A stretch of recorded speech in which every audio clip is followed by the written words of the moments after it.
একটু খেতে চাই, চলো দুই বন্ধু মিলে একটু আটলান্টিক মহাসাগরে যে তাজা তাজা ঝিনুক ধরে খাবো। গ্রামাঞ্চলের পচা নালা ট্রেনগুলো তার কতদিন ঠোঁট দেয়া গুতাইয়া এগুলো খাবো, আমাদের জান একেবারে অতিষ্ঠ হয়ে গেল। রাজহাঁস বলে, আরে পাতিহাঁস তোর তো হেভি বুদ্ধি রে, তো ঠিক আছে চল দুই বন্ধু চলে যায়। ওরা দুইজনে চলে গেছে আটলান্টিক মহাসাগরে। এটা একটা এক্সাম্পল দিচ্ছি। আটলান্টিক মহাসাগরে যাবার পরে তারা দুই বন্ধু নিয়াত করেছে তাজা তাজা ঝিনুক খাবে। এবার আটলান্টিক মহাসাগরে ডুব দেওয়া শুরু করেছে। ডুবে যেতে যেতে যেতে যেতে যেতে যেতে ওদের নিঃশ্বাস শেষ, অক্সিজেনের ভোল্ট যা ছিল তা শেষ। এখন রাজহাঁস পাতিহাঁসকে ডেকে বলে, কে রে তুই তো এই আটলান্টিক মহাসাগরে আসলি তাজা ঝিনুক খাবার, তো এমন একটা জায়গায় আসলি আমরা ডুব দিতে দিতে নিঃশ্বাস শেষ হয়ে গেল, এর তলা খুঁজে পাই না, এর তলা না পেলে ঝিনুক খাবি কি করে? আর তলায় যেতে যেতে এখানে শহীদ হয়ে যাওয়া লাগবে, বাঁচতে চালে উপরে উঠ, ঝিনুক আর খাস না। কথা বলেন ঠিক না ভাই? আটলান্টিক মহাসাগরের পানির গভীরতা হলো 33,000 ফিট। 33,000 ফিট গভীর পানি। তোমার গলা হলো আধা হাত আর এক হাত, তুমি আদার ব্যাপারী হয়ে জাহাজের খবর নিবা? ওরে আমার হাবা গুবা ওই মুখে বাতাসা খাবা? হ্যাঁ, তোমার জ্ঞানের দৌড় হলো আধা হাত। তার মানে ওই নাস্তিকের লেখা বই পুস্তক পড়ে তোমার মস্তকে আঠা পড়ে গেছে, ঘট্টা পড়ে গেছে। তুমি কোরআনের এই কোরআন যে আইনের কিতাব, কোরআন যে রাজনীতির কিতাব, এটা তুমি বুঝবে কিভাবে? কথা বলো ঠিক কিনা? এটা বোঝার তোমার উপায় নেই। আল্লাহ সুবহানাহু ওয়া তাআলা আদম আর হাওয়াকে দুনিয়ায় ফেলে দিলেন। আল্লাহ বলেন, ফামান তাবিয়া হুদায়া ফালা খাউফুন আলাইহিম ওয়ালা হুম ইয়াহজানুন। তাহলে আমরা আদম সন্তান, আমাদের পৈতৃক ভিটা হলো জান্নাত। জোরে বলেন ঠিক কিনা? আমরা যদি পৈতৃক ভিটায় ফিরে যেতে চাই, কোরআনের অনুসরণ করা দরকার আছে না নাই? দুনিয়ার জমিনে একজন বিজ্ঞানী ছিলেন নীল আর্মস্ট্রং। আমরা অনেকদিন আগে এটা পড়েছি, চাঁদের দেশে গমন করেছিলেন নীল আর্মস্ট্রং। অ্যাপোলো 11-তে চড়ে নীল আর্মস্ট্রং চাঁদের দেশে গেলেন। দুনিয়ার বিজ্ঞানী বলল, নীল আর্মস্ট্রং চাঁদের দেশে যাচ্ছ ভালো কথা, আমরা একটা সীমারেখা দিয়ে দিলাম। এই সীমারেখার এরিয়াটা আমাদের কম্পিউটারে আপলোড আছে। এই কম্পিউটারের মাধ্যমে তোমাদের সাথে আমাদের যোগাযোগ হবে। তোমাদের এই অ্যাপোলো 11 এই যন্ত্রের যদি নাট বল্টু ঢিলঢাল হয়, আমরা নিচ থেকে টাইট দেবো। সুবহানাল্লাহ বলবেন না? এই সীমারেখার মধ্যে থাকলে আমরা নিচ থেকে তোমাদের সাথে আমাদের যোগাযোগ হবে। তোমরা তথ্য কালেক্ট করবে, আবার তোমাদের সিস্টেমেটিক ওয়েতে দুনিয়ায় ফিরিয়ে নিয়ে আসবো। আর যদি আমাদের সীমা পার হয়ে চলে যাও, কম্পিউটারে যদি তোমাদের সাথে আমাদের যোগাযোগ ব্যর্থ হয়ে যায়, সীমা পার হলেই নেটওয়ার্ক আর পাবে না, সুতরাং আজীবনে চাঁদের দেশেই থাকা লাগবে। কথা বলেন ঠিক কিনা?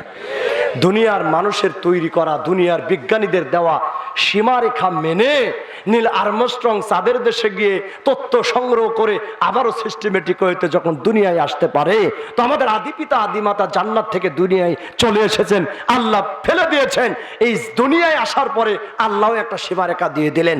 ফাইম্মা ইয়াতিয়ান্নাকুম মিন্নি হুদান, আল্লাহ বলেছেন আমার পক্ষ থেকে একটা সীমারেখা যাবে, কিতাব যাবে। যদি তোমরা এই কিতাবের সীমারেখার মধ্যেই নিজের জীবন, ব্যক্তিগত জীবন, পারিবারিক জীবন, রাজনৈতিক জীবন, রাষ্ট্রীয় জীবন, শিক্ষা জীবন, পররাষ্ট্রনীতি, সমাজনীতি সবকিছু এই সীমারেখার মধ্যে চালাইতে পারো, তাহলে আবারও সিস্টেমেটিক হতে তোমাদের আদি বাসস্থান জান্নাতে আমি আল্লাহ তোমাদের জায়গা দিয়ে দেব। কথা বলেন ঠিক না বেঠিক? আমার প্রিয় ভাইয়েরা, তাহলে আল্লাহর পক্ষ থেকে যে হিদায়াত এসেছে, আল্লাহর তরফ থেকে যে কোরআন এসেছে, এই কোরআনুল কারীম একটি মাত্র কিতাব, এটা হলো মূলনীতি। কিন্তু এর 4টা দফা আছে। 4টা দফা বাস্তবায়ন করে কোরআনের পথে থাকা লাগবে। কথা বলেন ঠিক কিনা? কয় দফা?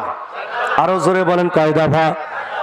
নাম্বার 1, আল্লাহ রাব্বুল আলামিন বলেন 1 নাম্বার দফা হলো এই কোরআনুল কারীম পড়তে জানতে হবে, পড়া জানা লাগবে।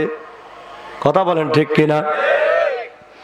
এখানে যদি আমি জরিপ করি, মুসলমান কয়জন কোরআন দেখে পড়তে পারেন, আমার মনে হয় মন শিকায়ত হয়ে যাবে।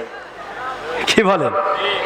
আর কথা আসবে না। কোরআন পড়াই জানে না মুসলমান, কোরআনের ব্যাখ্যা বিশ্লেষণ এগুলো জানবে কোত্থেকে, সেটা তো অনেক পরের কথা। এমনি দেখে পড়বে তাই জানে না, কি বলেন ঠিক না ব্যাডি? অথচ আল্লাহ বললেন লিতুখরিজান নাসা মিনাজ যুলুমাতি ইলান নূর। আল্লাহ বলেন কোরআন নাজিল করা হয়েছে যারা অন্যায় করতে করতে পাপাচারে গা ভাসিয়ে দিয়ে অন্ধকারে চলে গিয়েছে, জাহান্নামের দ্বার প্রান্তে চলে গেছে, এমন জাহান্নামের দ্বার প্রান্তে যা মানুষগুলোকে হাতছানি দিয়ে আলোর পথ তথা জান্নাতের পথ দেখানোর জন্য এই কুরআনুল কারীম দুনিয়ার মানুষের কাছে নাজিল হয়েছে। তাহলে এখন আপনি পড়তেই জানেন না, এখান থেকে আপনি আলো পাবেন কিভাবে? কথা বলেন ঠিক কিনা? এই যে এলইডি বাল্ব যখন আপনি বাজার থেকে কিনেছিলেন তখন দোকানদার বলেছিল এই বাল্বে সাদা আলো হবে, অন্ধকার ঘর আলোকিত হবে, এ কথা বিশ্বাস করে তো আপনি কিনেছেন, কি বলেন ঠিক কিনা? কিনে নিয়ে আসার পরে আপনি টাকা দিয়ে কিনে নিয়ে এসে ঘরের তাকে ওর খাপের মধ্যে তুলে রাখলেন। কিয়ামত পর্যন্ত যদি রাখেন আপনার অন্ধকার ঘর আলোকিত হবে? আলোকিত করার জন্য নিঃসন্দেহে একটা বৈদ্যুতিক তারের সাথে ওর সংযোগ দিতে হবে, মানে হোল্ডার লাগাইতে হবে, সেখানে সংযোগ দিতে হবে, বিদ্যুৎ থাকতে হবে, সুইচ অন করতে হবে, তবেই কেবল আপনার অন্ধকার ঘরে আলো জ্বলবে। কোরআন এসেছে আপনাকে আলোর পথ দেখানোর জন্য। কোরআন সুন্দর করে কাপড় দিয়ে জনমের মোড়ান মোড়াইয়া ঘরের তাকে তুলে রেখেছেন। কিয়ামত হয়ে যাচ্ছে, আপনি কোরআন পড়তেছেন না, খুলেও দেখতেছেন না, এর সাথে হৃদয়ের সংযোগ দিচ্ছেন না, এটা পড়তেছেন না, তাহলে কোরআন আপনাকে আলোর পথ কিভাবে দেখাবে ভাই? দেখানোর কোন রাস্তা আছে নাকি? তাহলে কোরআনের পথ, আলোর পথ দেখাতে চাইলে কোরআন পড়তে জানতে হবে। কথা বলেন ঠিক না? ঠিক। আমার আল্লাহ পাক বলেন ইকরা বিইসমি রাব্বিকাল্লাযী খলাক। কার কথা? পৃথিবীতে বিশ্ব নবীর প্রতি সর্বপ্রথম নাজিল করা যে আয়াত ইকরা বিইসমি রাব্বিকাল্লাযী খলাক, আল্লাহ রাব্বুল আলামিন প্রিয় নবীকে বলছেন, হে নবী আপনি আপনার প্রতিপালকের নামে পাঠ করুন যিনি আপনাকে সৃষ্টি করেছেন। জোরে বলেন সুবহানাল্লাহ। সুতরাং কোরআন পড়তে জানতে হবে। বলবেন হুজুর আমি জানি না, কিভাবে জানবো? আল্লাহ বলেন ফাসআলু আহলা যিকরি ইন কুনতুম লা তা'লামুন। তুমি নিজে যদি কোরআন না জানো, যে জানে তার কাছ থেকে তুমি জেনে নাও, ঠিক কি না?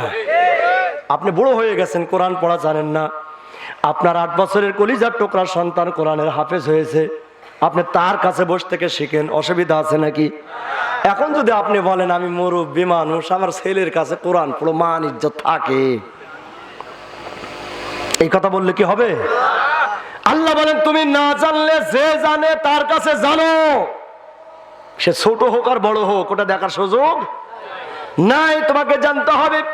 আল্লাহ নবী বলেন খায়রুকুম মান তাআল্লামাল কুরআনা ওয়া আল্লামাহু।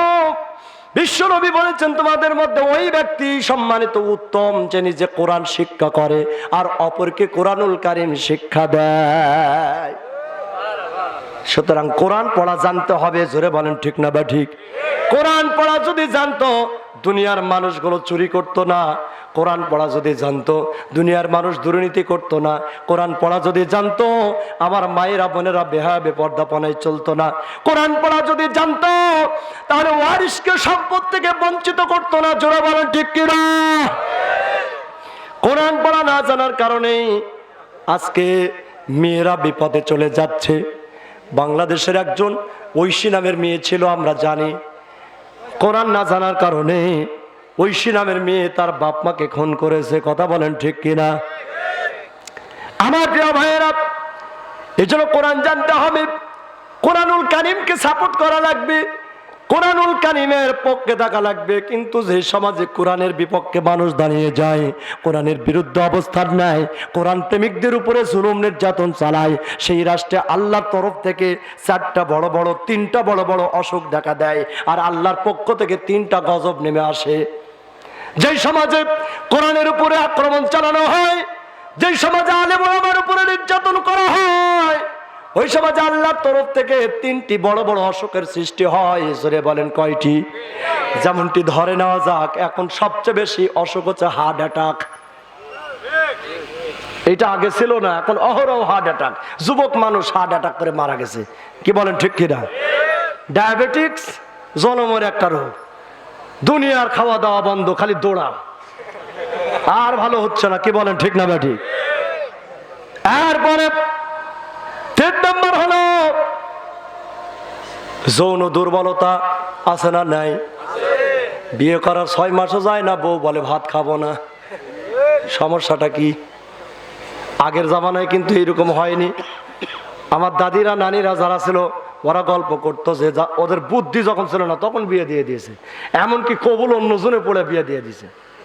এত ছোটবেলায় আগে বিয়ে হতো। এখন যুবতী করার পরে বিয়ে দেওয়ার পরও 6 মাস নাই, ফিরনিতে ফিরে আসে, বলে যে ওর বাড়িতে আর যাবো না বললে কি সমস্যা তার জিজ্ঞেস করা লাগে না, কি বলেন ঠিক না বেটি? আমার প্রিয় ভাইয়েরা, এইগুলো হলো আল্লাহর তরফ থেকে গজব, কথা বলেন ঠিক কিনা? তাহলে বুঝবেন আমাদের সমাজে কি কোরআনের উপর আক্রমণ হচ্ছে 100%। আমাদের সমাজে আজকে কোরআনের আইন নাই, আমাদের সমাজের আলেম ওলামার সম্মান নাই, আলেম ওলামাকে নির্যাতন নিষ্পেষণ করা হচ্ছে, কথা বলেন ঠিক কিনা? আল্লাহর পক্ষ থেকে এই গজবগুলো অসুখগুলো চলে এসেছে। আর 3টা গজব আসবে। নাম্বার 1, জমিনে ঘন ঘন ভূমিকম্প সৃষ্টি হবে। এখন যত ভূমিকম্প হয়, আগে কিন্তু এত ভূমিকম্প ছিল না। আমরা আমাদের বুদ্ধিতে দেখেছি ছোটবেলায় এত ভূমিকম্প হয়নি, এখন যত ঘন ঘন হয়। নাম্বার 2, জমিনে ফাটল সৃষ্টি হবে। পৃথিবীতে অনেক জায়গায় ফাটল সৃষ্টি হয়, এই নজির আমরা জানি, কথা বলেন ঠিক কিনা? আর 3 নম্বর হলো আকস্মিক গজব। আল্লাহর তরফ থেকে কোরআন বিদ্বেষীদের উপরে আকস্মিক গজব এসে এই জাতিকে আল্লাহ নাস্তানাবুদ করে দিবে। জোরে বলেন ঠিক কিনা? জমিনে ফাটল ধরে, বিল্ডিং হেলে যায়, কথা বলেন ঠিক কিনা? রানা প্লাজা না হয় আমরা ধাক্কা মেরে ফেলেই দিছি। মৌলবীরা এতই শক্তি যে রানা প্লাজা নাকি ধাক্কা দিয়ে ফেলে দিছে। সুতরাং বিল্ডিং হেলে যাচ্ছে, জমিন ফেটে যাচ্ছে, ভূকম্পন হচ্ছে। কেন? আল্লাহর গজবের নমুনা। এখন বাকি আছে চূড়ান্ত গজব, কবে এসে শেষ করে দিবে সেইটাই শুধু বাকি আছে, কথা বলেন ঠিক কিনা? ওই চূড়ান্ত গজব আসার আগেই আমাদেরকে সাবধান হতে হবে, কোরআন পড়তে হবে। জোরে বলেন ঠিক না? ঠিক। আমার প্রিয় ভাইয়েরা, 2 নম্বর, কোরআনুল কারীম বুঝতে হবে, শুধু পড়লে হবে না, কোরআন বোঝার দরকার আছে না নাই? আমাদের সমাজে কিছু গেটলক সার্ভিস দেয়, কোরআনের হাফেজ আছে। আলিফ লাম মিম যালিকাল কিতাবু লা রাইবা ফীহি হুদাল লিল মুত্তাকিন আল্লাযীনা ইউমিনুনা বিল গায়বি ওয়া ইয়াকিমুনাস সালাতা ওয়া মিম্মা রাযাকনাহুম ইউনফিকুন। কি বললো নিজেই জানে না। পড়া সই আছে, কথা ঠিক, কিন্তু ওই হাফেজ জানে না। এতক্ষণ যা তেলাওয়াত করলাম এর মধ্যে কি বলা হলো এটা সে জানে না। জানে নাকি? অধিকাংশ হাফেজ এটা জানে না, কারণ ওদেরকে শুধু কোরআন মুখস্থ করানো হয়, ওরা জানে না। কোরআন জানতে হবে, পড়তে হবে, এটাও যেমন ঠিক, বোঝাও লাগবে, কথা বলেন ঠিক কিনা? আপনি সারা জীবন কোরআন পড়লেন কিন্তু বুঝলেন না, লাভ হবে? এই জন্য কোরআন আপনাকে বুঝতে হবে। আল্লাহ বলেন, কুল্লু হাল ইয়াস্তাবিল্লাযীনা ইয়ালামুনা ওয়াল্লাযীনা লা ইয়ালামুন। হে নবী, আপনি বলুন, যারা জানে আর যারা জানে না তারা কখনো সমান হতে পারে না। সুতরাং জানতে হবে। আল্লাহ বলেন, ইন্নামা ইয়াখশাল্লাহা মিন ইবাদিহিল উলামা। আল্লাহ বলেন, দুনিয়ার মধ্য থেকে কেউ যদি আমার আল্লাহকে ভয় করে তাহলে সেটা আলেমরাই ভয় করে, কারণ আলেমরা কোরআনের অর্থ বোঝে, এই জন্য আমার আল্লাহকে বেশি বেশি ভয় করে।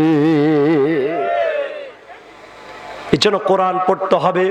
2 নম্বরে কোরআন বুঝতে হবে। কষ্ট পাচ্ছেন নাকি আপনারা? নাম্বার 3, কোরআন মানতে হবে, কথা বলেন ঠিক কিনা? পড়তেও পারলেন, বুঝলেনও, মানলেন না, লাভ হবে নাকি? কোরআন মানতে হবে, কিন্তু কোরআন মানা তো এত সহজ না। সহজ নাকি? কোরআন মানলে আপনার উপরে বিপদ আসবে, কথা বলেন ঠিক কিনা? আল্লাহ বলেন, ফাআমিনু বিল্লাহি ওয়া রাসূলিহি ওয়ান নূরিল্লাযী আনজালনা।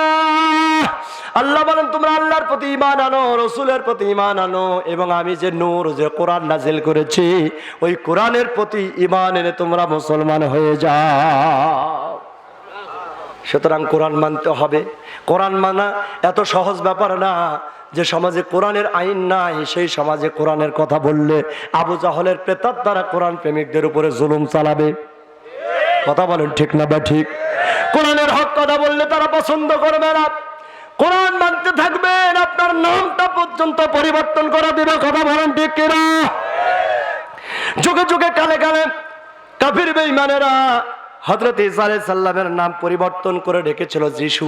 কথা বলেন ঠিক কিনা? এরপরে মুসা আলাইহিস সালামের নাম পরিবর্তন করে রেখেছিল জোসেফ। দাউদ আলাইহিস সালামের নাম পরিবর্তন করে রেখেছিল ডেভিড। ইব্রাহিম আলাইহিস সালামের নাম পরিবর্তন করে রেখেছিল আব্রাহাম। হযরত জাবিরের নাম পরিবর্তন করে রেখেছিল আল জাবরাত।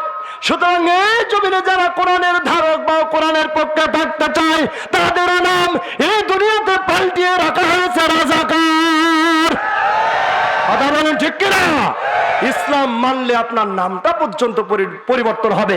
আপনি মৌলবাদ হবেন, আপনি জঙ্গি হবেন। জোরে বলেন ঠিক কিনা? আমি বলতে চাই কোরআন প্রেমিকেরা কখনো জঙ্গি হয় না, কখনো মৌলবাদ হয় না। কোরআন কখনো মানুষকে হত্যার কথা বলে না, কোরআন কখনো মানুষের অধিকার নষ্ট করার কথা বলে না। জোরে বলেন ঠিক কিনা? কোরআন বলে কোন মুসলমান আরেক মুসলমানকে অন্যায়ভাবে হত্যা করতে পারবে। আমার প্রিয় ভাইয়েরা, সেজন্য বলতে চাই কোরআন মানার কারণে কেউ যদি এটা অপছন্দ করে, হামলা করে, আজকের মাহফিল থেকে তাদের বিরুদ্ধে আমরা জিহাদ ঘোষণা করতে চাই। কারা কারা রাজি আছেন তো হাত উঁচু করে আমার আল্লাহকে ডাকান।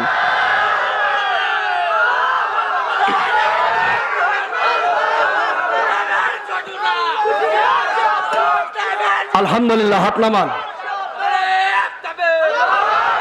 কেউ ভাইয়ের হাত নামান। বাকি থাকলো আর একটা, চারটা মূলনীতি আছে।